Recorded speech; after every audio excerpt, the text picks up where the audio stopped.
welcome to all in one idea exchange.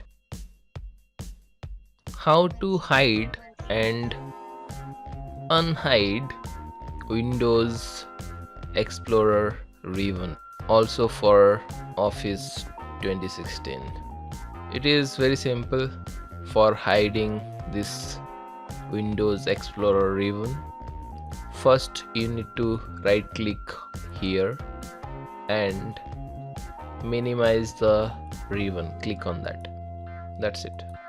Now you will not see the full view of the ribbon. If you want to enable it, you can enable like this.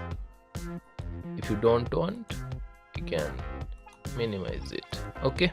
And for the Office, suppose Excel, you want to hide this ribbon.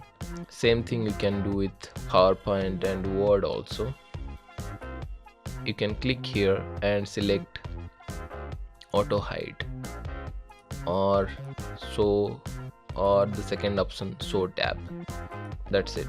The tab you can see now, tab view, and the ribbon is not there if you don't like the ribbon. Okay, and if you want it, you can click here. That's it. You try. If you are having any problem with your ribbon, I hope you enjoyed the video. I'll see you in the next one. Thank you.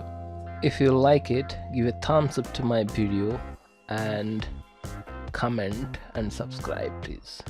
Thanks for watching.